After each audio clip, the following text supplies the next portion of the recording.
हमारा परिवार तो बड़ा था ही हमेशा ही, लेकिन भारतीय जनता पार्टी और कांग्रेस पार्टी दोनों पार्टियों की एक सोच रही है कि जो भी कोई राजनीतिक घराना मजबूत है उसको कैसे कमज़ोर किया जाए, उसमें कैसे डेंट डाला जाए। ये नई बात नहीं, ये पुराना चलता आ रहा है। कांग्रेस पार्टी ने सबसे पहले चौधरी रणजीत सिंह को हमारे से अलग करके चौधरी देवीलाल की ताकत को कमज़ोर करने का एक प्रयास किया, वो कामयाब नहीं हो पाए। उसके बाद आदित्य को बीजेपी ने अपने साथ लगाया और फिर हमारे परिवार को तोड़ने का एक प्रयास हुआ। उसके बाद इंडियन नेशनल लोकदल पार्टी जो एक बड़ी ताकत बनकर के आ रही थी 2019 में, उसको कैसे कमज़ोर किया जाए, इसके लिए अजय सिंह को पार्टी से अलग कर दिया। और मैं हमेशा एक ही बात कहता था कि ये जो राजनीतिक दल है, जो राष्ट्रीय दल है, ये अपना फायदा लेने के लिए किसी को भी एक बार ताकतवर बना देता है, लेकिन फिर अपने स्वार्थ की पूर्ति के बाद उसके साथ बेईमानी करता है, धोखा करता है। रणजीत सिंह के साथ कांग्रेस ने धोखा किया, कांग्रेस ने टिकट नहीं दी, आखिर इंडिपेंडेंट लड़ना पड़ा।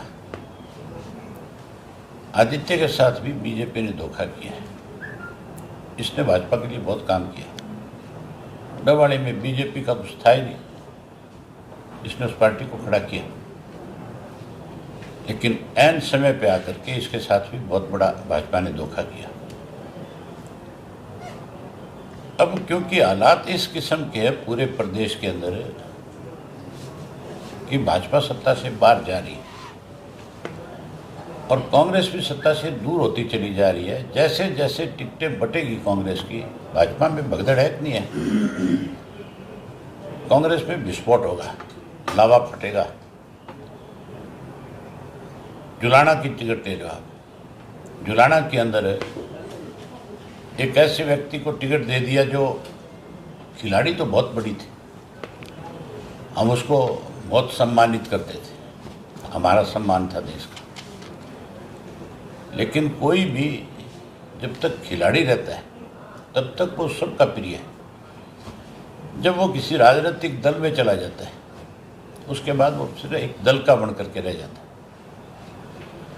वहाँ 80 लोगों ने फार्म भर रखे थे कांग्रेस की टिकट के लिए। अब उन 80 लोगों ने कल ही जैसे टिकट अनाउंस हुई उसके बाद ये कहा कि हमारे 20-20 हज़ार रुपये वापस करो। आपने उस व्यक्ति को टिकट दे दी जिसने 20,000 का फार्म भी नहीं भरा। टिकट तो दूर गई, हमारे पैसे तो दे दो। ये बड़ी बगावत है कि नहीं है? 80 लोग जिन्होंने फार्म भरे आज वो पैसा मांग रहे हैं और वो हुड्डा के खिलाफ नारेबाजी कर रहे हैं। ये तो एक कॉन्स्टिट्यूंसी है। जब सारियों पे टिकटें बटेगी तब आप देखना इन बाप बेटा को कोई सड़क पे नहीं चलने देगा, इनके कपड़े उतार देंगे लोग। और Indian national Lokdal party, Bahujan Samaj party जो है, वो पार्टियां हैं दोनों राष्ट्रीय हैं। अब स्थानीय मुद्दों का चुनाव है, अब विश्वास का चुनाव है। पूर्ण सत्ता में आने के बाद ज़्यादा सुविधा दे सकता है, इस बात का चुनाव है। चौधरी देवीलाल जब भी सत्ता मेरे जो वायदा करते थे पूरा करते थे। चौधरी ओम प्रकाश चौटाला ने 5 साल के अंदर सरकार आपके द्वार कार्यक्रम के तहत बहुत सारी सुविधाएं दी थी, बिना भेदभाव के सबको रोजगार दिया था, बिना भेदभाव के हर डिस्ट्रिक्ट में काम किया था। आज लोगों का विश्वास फिर हमारी पार्टी की तरफ बढ़ा है। आज हालात इस किस्म के हैं कि इन दोनों पार्टियों में से कोई पूर्ण बहुमत के साथ नहीं आएगा। हम 20 से 25 सीट जीतेंगे और सारी ताकत हमारे हाथ में रहेगी। किंग मेकर बनेंगे? नहीं, किंग मेकर नहीं बने, किंग बनेंगे। जो किंग मेकर बने थे आज हाशिए पे आ गए कि नहीं आ गए। हमने कभी किंग मेकर की भूमिका नहीं निभाई। चौधरी देवीलाल सीधे मुख्यमंत्री बने थे और चौधरी ओम प्रकाश चौटाला भी किसी मंत्रिमंडल में शामिल नहीं हुए थे। मैं भी किसी के दरवाजे पे नहीं जाऊंगा, बनूंगा तो मुख्यमंत्री बनूंगा, नहीं विपक्ष में बैठ करके लोगों की आवाज बढ़ूंगा। आदित्य के आने से हमारा जो डवाली विधानसभा क्षेत्र है, जहाँ इसने मेहनत करी है, वहाँ लगातार लोगों की एक भावना थी कि हमें इकट्ठा होना चाहिए और यहाँ की जिम्मेवारी इसको सौंपनी चाहिए। मैंने इसके लिए सर्वे कराया था और लोगों की भावनाएं जो थी, जो कार्यकर्ताओं से बात होती थी, हमने उसको आगे बढ़ाया। आज इंडियन नेशनल लोकदल पार्टी की 5 सीटें सरसा की कंफर्म होगी। डवाली से कल आदित्य नॉमिनेशन फाइल करेगा, चौटाला साहब स्वयं नॉमिनेशन फाइल कराने जाएंगे और आज हजारों लोग जो है, जिनके साथ लगातार ये संपर्क कर रहा था, जिनसे मिल रहा था, जिनके काम किए, वो सारे आए हुए थे और सब लोगों ने बहुत खुशी जाहिर करी इस बात की कि हमारी मेहनत जब रंग ले आएगी। मुझे बहुत भरोसा है डवाली के लोगों पे। हमारे साथ डवाली के लोगों का कोई राजनीतिक रिश्ता नहीं है, हमारे और डवाली के लोगों का रिश्ता सामाजिक और पारिवारिक है। लोग खूब खुल करके समर्थन देंगे, आशीर्वाद देंगे और बहुमत के साथ जिताएंगे। आज ही जो वहाँ की वीडियोग्राफी आप लोगों ने करी है, जो तुम दिखाओगे अपने सोशल मीडिया से, इलेक्ट्रॉनिक मीडिया से, तो जो कोई चुनाव के मैदान में घूम रहे हैं, जो कोई सहारा ले रहे हैं हमारे नाम का, आज उनकी असलियत सब लोगों के सामने आ जाएगी। कुछ लोगों ने तो माफ़ी मांगनी शुरू कर दी लोगों से कि हमारे से बड़ी भूल होगी, गलती होगी, हमें माफ़ कर दो। उन लोगों को इसलिए माफ़ी नहीं मिल सकती कि उन्होंने चौधरी देवीलाल की भावनाओं के साथ खिलवाड़ किया। वो स्वार्थी थे, केवल अपनी जेब भरने के लिए भारतीय जनता पार्टी के साथ खड़े हो गए थे और उन्होंने बहुत लूटने का काम किया था। ये हर आदमी को पता है इस बात का। अब तो लोग इंतजार कर रहे हैं कि किस दिन 6 तारीख 5 तारीख आए, वोट डालने का दिन आए, उस दिन तसल्ली करा देंगे, पूरा बैम निकाल देंगे। आप कब नॉमिनेशन भरोगे? मैं 12 तारीख को, मेरा 12 को नॉमिनेशन है। हम कल अपनी सारी सीटों का डिसाइड कर देंगे कि कौन कौन कहाँ से चुनाव लड़ेगा। कल हम और बहुजन समाज पार्टी के लोग संयुक्त रूप से लिस्ट जारी करेंगे। डवाली में एक घूमने चर्चा चल रही है कि बड़े चौटाला साहब ने वायदा किया था कि आदित्य को विधानसभा में भेजेंगे, तो समय आ गया, वादा पूरा कर दिया कि नहीं कर दिया? चौटाला साहब और चौधरी देवीलाल ने जिस किसी से वायदा किया उसको उन्होंने पूरा किया। उन्होंने किसी को लारा नहीं दिया। ये मान के चलो, जिस आदमी में संघर्ष का मादा होगा उसको विधानसभा लोकसभा में जाने से कोई नहीं रोक सकता। मुझे रोकने के लिए बहुत प्रयास हुए थे, सारा देश आकर के मेरे खिलाफ खड़ा हो गया था, सारी मशीनरी मेरे खिलाफ थी सरकारी, सैकड़ों करोड़ रुपया खर्च किया गया था, नहीं रुका ना। तो जो संघर्ष करते हैं, जो लोगों का विश्वास जीतते हैं, उन्हें आगे बढ़ने से कोई नहीं रोक सकता। ये ठीक है, रुकावटें पैदा कर सकते हैं, समय लग सकता है, लेकिन एक दिन मंजिल जरूर हासिल होती है। एक अभी जी देवी चौटाला का बयान था डवाली हल्के को लेकर, अगर चौटाला साहब यहाँ से नॉमिनेशन फाइल करते हैं तो वो क्विट कर देंगे। क्या कहेंगे और क्या कहेंगे? उनसे ये पूछो कि तुम कहते हो कि वो चुनाव लड़े तो हम यहाँ से विड्रा कर देंगे, तुमने एक दिन जा कर के उनसे पूछा आपकी तबीयत कैसी है? ये बड़े हरामजादे लोग हैं, ये सबसे बड़े झूठे हैं, मक्कार हैं, ये हमारे गद्दार हैं, इनके लिए कोई जगह नहीं है हमारे पास। ये लोगों के बीच में जा कर के झूठ बोलते हैं सारा दिन, सुबह से शाम तक, इनका पेशा है। इनको लोग बहुत तसल्ली कराएंगे, सारा दिन स्वयं झूठ के कोई काम नहीं है।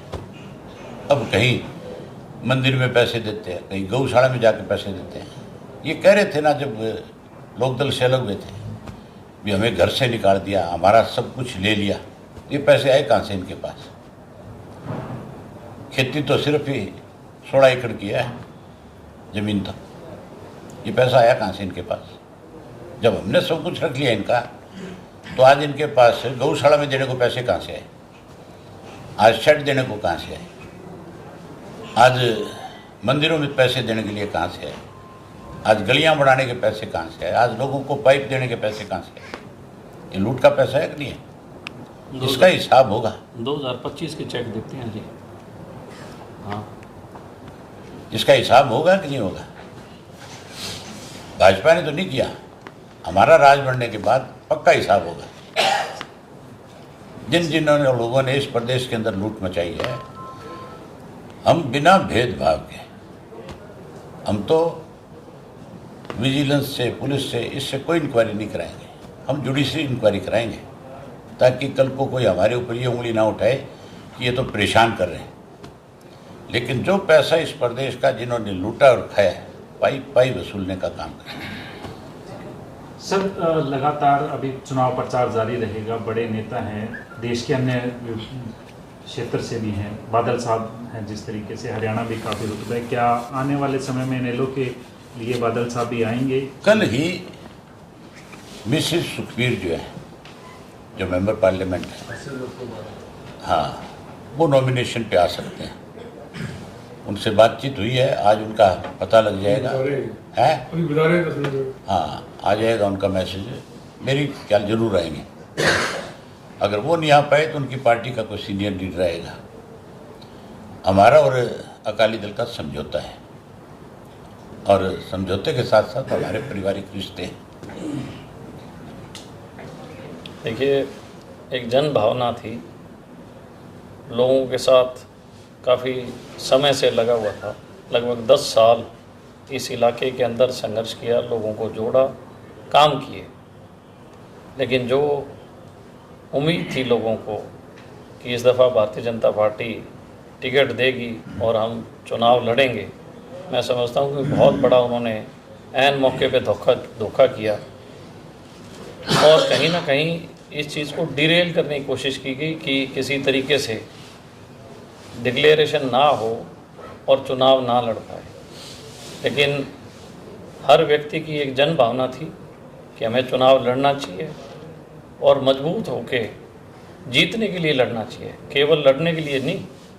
इसीलिए सब लोगों का एक फैसला था कि मजबूत व्यक्ति और मजबूत दल के साथ जाना चाहिए, और सब ने ये फैसला किया कि इंडियन नेशनल लोकदल के साथ जाना चाहिए। और मेरे मन में भी था कि सारा परिवार अगर इकट्ठा होगा तो हम आगे और संघर्ष करेंगे, चौधरी देवीलाल जी के जो सपने हैं उनको साकार करने की कोशिश करेंगे। और लोग चाहते हैं कि दोबारा से चौधरी देवीलाल जी की जो सोच है उसके साथ जुड़ना चाहते हैं। और ये जो संघर्ष है अभय सिंह चौटाला जी कर रहे हैं पूरे हरियाणा में, तो मैं मानता हूं कि मुझे भी इनके साथ संघर्ष करने का एक मौका मिलेगा, ताकि हम इस इलाके के अंदर जो पुराने लोग थे उनको सबको जोड़ें और वापस चौधरी देवीलाल जी के राज को लेके आएँ। आदित्य जी, सरकार के दौरान भी आपने कई बड़े जो विरोध किए, चाहे वो मार्केट कमेटी की बात हो, चाहे ग्रीवेंसिंग की मीटिंग हो, उसके दौरान भी मंत्रियों के सामने भी आप बोले। क्या बीजेपी में वास्तव में इस तरीके की समस्या है? बीजेपी को लेकर भी आपने कई भ्रष्टाचार के मुद्दे हमेशा ही मैंने देखिए, चौधरी देवीलाल एक सच्चे इंसान थे, और उनकी जो परिवार के जो अभी देख रहे हैं अभय सिंह चौटाला जी, इनका भी लोगों में एक पूर्ण विश्वास है और लोग ये मानते हैं कि वो सच्चे आदमी हैं। ठीक है, मुंह के खरे हैं लेकिन दिल का नेक और सच्चे इंसान है। उसी नीति को जो चौधरी देवलाल जी की थी, उसी नीति को हम सब लोग फॉलो कर रहे हैं। जहाँ जुल्म और ज़बर और नाइंसाफ़ी हो, इनजस्टिस हो, वहाँ पे हमेशा जो सच्चे लोग हैं चौधरी देवलाल जी के, वो आवाज़ उठाते हैं। इस चीज़ की कभी परवाह नहीं करते कि सत्तासीन कौन है। सत्ता को कभी भी लोभ लालच का हम लोगों के मन में नहीं था। हर बार जहाँ भी कोई आवाज़ उठानी थी, चाहे वो सत्ता के खिलाफ थी, चाहे वो किसान के लिए थी या व्यापारी के लिए थी, हर वर्ग के लिए हमने सत्ता से भी लड़ाई लड़ी, ताकि जन कल्याण तभी होगा जब हम जनता के साथ रहेंगे।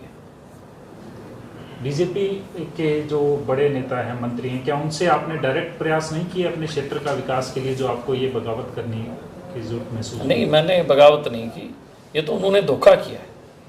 जब किसी व्यक्ति के साथ आप इतने समय से उसके साथ हो, और उसकी मैंने तो पूरे ज़िले में काम किया, लेकिन जो उम्मीद थी कि भाजपा टिकट देगी, पर ऐन मौके पे उन्होंने धोखा करने काम किया। तो मैं मानता हूँ कि ऐसा धोखा जनता को बर्दाश्त नहीं था, लोगों में रोष था, और लोगों के इशारे पे ही हम सब लोग इकट्ठे हुए और हम सब ने फैसला लिया। बीजेपी में घुटन महसूस कर रहे थे, अब इनेलो में सुकून? देखिए, एक पक्षी को जब पिंजरे में डाल देते हैं, निश्चित तौर पे वो पक्षी जो है अपना विकसित नहीं कर पाता, कहीं कहीं महसूस करता है। चौधरी देवलाल खुला, ये आसमान जो है वो चौधरी देवलाल का है, खुला आसमान है। कोई व्यक्ति गांव का, देहात का जब खुले में आसमान की तरफ देखता है तो मैं समझता हूँ कि उसको चौधरी देवलाल जी की आकृति दिखाई देती है, और वो इस बात से बड़ा अपने आप को खुश नसीब मानता है कि हरियाणा का होने के नाते कि आज भी चौधरी देवलाल जी की आत्मा उन सब लोगों के साथ है। और इस बात का प्रमाण भी है, हर किसान के घर में चौधरी देवलाल की फ़ोटो है जिसकी वो पूजा करता है। तो मैं ये मानता हूँ कि ये खुले आसमान में हूँ, और फिर चौधरी देवलाल के सपनों की उड़ान लेंगे और लोगों के घर घर तक चौधरी देवलाल जी का मैसेज देने का काम करेंगे। बतौर इनेलो उम्मीदवार आप नामांकन कब भरेंगे? कल का समय तय किया, कल 10:30 बजे सब लोग इकट्ठे होंगे, उसके बाद सब लोग नामांकन के लिए जाएंगे। तो सारे हमारे साथी हैं, पार्टी के भी व्यक्ति हैं, सब लोग आएंगे और बहुत बड़े जलसे के साथ नामांकन करेंगे। आज भी जो जलसा किया था, लगभग 8-10 हज़ार लोग उस जलसे में थे, इस पूरे डवाली विधानसभा क्षेत्र के, और सब लोगों में बहुत जोश और जुनून था। और अब ये लड़ाई जो है निश्चित तौर पे आज इस बात का प्रमाण है कि डवाली इंडियन नेशनल लोकदल जीत चुकी है बहुत बड़े मार्जिन से। जीते जी 10 साल बीजेपी की सरकार रही, उसके बाद जिस तरह से टिकटों के बंटवारे के बाद भगदड़ में, क्या देखते हैं ओवरऑल, क्या स्थिति रहने वाली है? देखिए, कोई भी फैसला जो जनता के खिलाफ होता है, जनता बगावत करती है, विरोध करती है, ये उनकी मानसिकता झलकती है। जैसा कि अभी अभय सिंह जी ने बताया कि वो चौधरी देवलाल जी की सोच को मारना चाहते हैं। उन्होंने काम लिया, ऐसा नहीं है मैंने 10 साल दिए हैं भाजपा को, मैंने काम बहुत किया, उन्होंने काम लिया, लेकिन जब समय था हमारे संघर्ष को फल लगने का, तो उन्होंने कहीं ना कहीं चौधरी देवलाल की सोच को मारने का काम किया। और लोगों के कहने से, जब सब लोग मेरे जो संघर्ष के साथी थे, उन सब साथियों के आग्रह से, विचार से, विमर्श से हमने आज ये निर्णय लिया सब साथियों ने।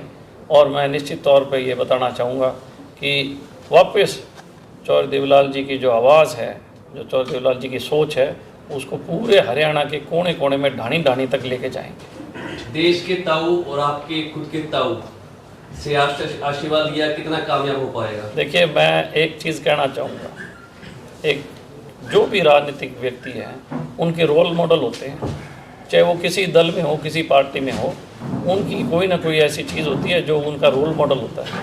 चौधरी देवलाल जो थे वो दयालु, दयावान और बहुत ही विनम्र थे, वो मेरे रोल मॉडल रहे हैं। और इसके साथ साथ ओम प्रकाश चौटाला जी सबसे संघर्षशील व्यक्ति, सबसे ज़्यादा मेहनती। तो मैं ये मानता हूँ कि एक आदमी की सोच चौधरी देवलाल जैसी होनी चाहिए, उसका संघर्ष ओम प्रकाश चौटाला जी जैसा होना चाहिए। ये दोनों चीज़ जब मिल जाती है, निश्चित तौर पे वो हमेशा फतेह करते हैं, हमेशा जन कल्याण करते हैं। तो दोनों के जो है मेरे रोल मॉडल रहे हैं दोनों लोग।